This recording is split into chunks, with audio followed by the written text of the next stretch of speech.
ఈ నెల 16వ తేదీన కర్నూలులో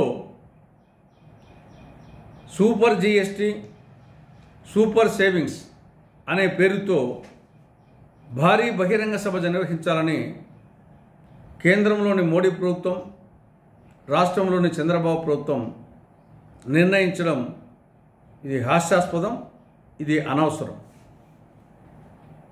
ఎలా ఉందంటే కర్రు కాల్చి వాతలు పెట్టి తర్వాత దాని మీద ఆయింట్మెంట్ రాసినట్టుంది.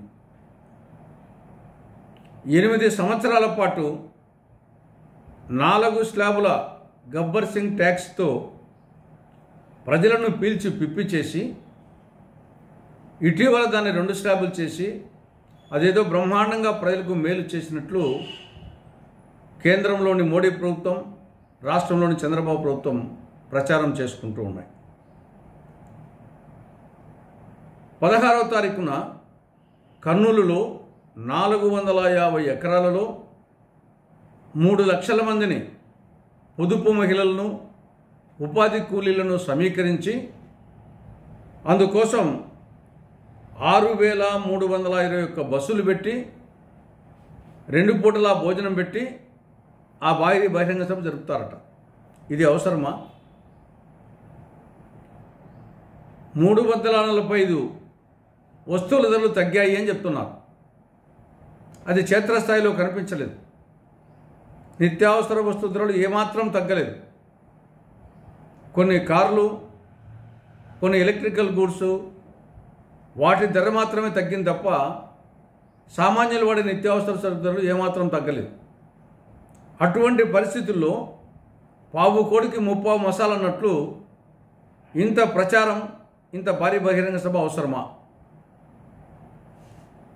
ఇక రెండవ అంశం, ఉల్లి రైతుల గోడు కూటమి ప్రభుత్వానికి ఏమాత్రం పట్టడం లేదు. ఉల్లిని అడిగేవాడు లేడు, కొనేవాడు లేడు. రాష్ట్ర ప్రభుత్వం ఏమో క్వింటాల్కు 1,200 రూపాయల చొప్పున కొంటామని చెప్పడం జరిగింది. మాటలే తప్ప చేతల్లో ఎక్కడా లేదు. ఈ నేపథ్యంలో ఉల్లి పండించిన రైతులకు హెక్టార్కు 50,000 రూపాయల చొప్పున నష్టపరిహారం ఇస్తామని చెప్పారు. రైతులు సంతోషపడ్డారు. తీరా ఇప్పుడు ఈ యొక్క పథకము కేవలము కర్నూలు జిల్లాలో ఉల్లి పంట వేసిన రైతులకే అంట. ఇది మరీ విడ్డూరంగా ఉంది. ఉల్లి రైతు ఎక్కడైనా ఉల్లి రైతే, అది కర్నూలు అయినా, కడప అయినా, శ్రీకాకుళం అయినా, రాష్ట్రంలో ఏ జిల్లా అయినా. కాబట్టి ఈ వివక్ష చూపడం ఏమాత్రం కరెక్ట్ కాదు.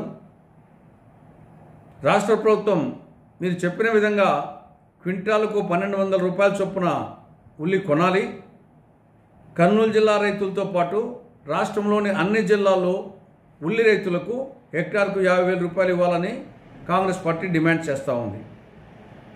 ఇక మూడవ అంశం, ఉప ముఖ్యమంత్రి పవన్ కళ్యాణ్ గారి వ్యాఖ్యలు. ఆయన ఏమన్నాడు? యువత ఉచితాలు కోరుకోవడం లేదు, యువత సంక్షేమ పథకాలు కోరుకోవడం లేదు అని చెప్పారు. అంటే దీన్ని బట్టి చూస్తే రాబో రోజుల్లో ఉచిత విద్యుత్, ఉచిత బస్సు పాసులు, ఉచిత బస్సు ప్రయాణం, ఉచిత గ్యాస్ సరఫరా, మిగతా సంక్షేమ పథకాలు, అన్న క్యాంటీన్లు, అన్నదాత సుఖీభవ, తల్లికి వందనం, ఇటువంటి పథకాలన్నీ రద్దయితాయేమోనని అనుమానం ప్రజలకు వస్తూ ఉంది. ఇక్కడ ఈ విషయం మీద ముఖ్యమంత్రి చంద్రబాబు నాయుడు గారు ప్రజలకు క్లారిటీ, స్పష్టత ఇవ్వాల్సిన అవసరం ఉంది. ఇక 4వ అంశం, ఏకోపాధ్యాయ పాఠశాలలు. 2024-25 విద్యా సంవత్సరంలో దేశవ్యాప్తంగా 1,04,125 సింగిల్ విండో పాఠశాలలు, ఏకోపాధ్యాయ పాఠశాలలు ఉంటే అందులో ఒక్క ఆంధ్రప్రదేశ్లోనే 12,912 స్కూల్. దేశంలోనే హైయెస్ట్ ఏకోపాధ్యాయ పాఠశాల ఉండేది ఆంధ్రప్రదేశ్లో. కాబట్టి ఇప్పటికైనా విద్యారంగం మీద ప్రత్యేక శ్రద్ధ వహించాలని రాష్ట్ర ప్రభుత్వానికి కాంగ్రెస్ పార్టీ సూచిస్తూ ఉంది.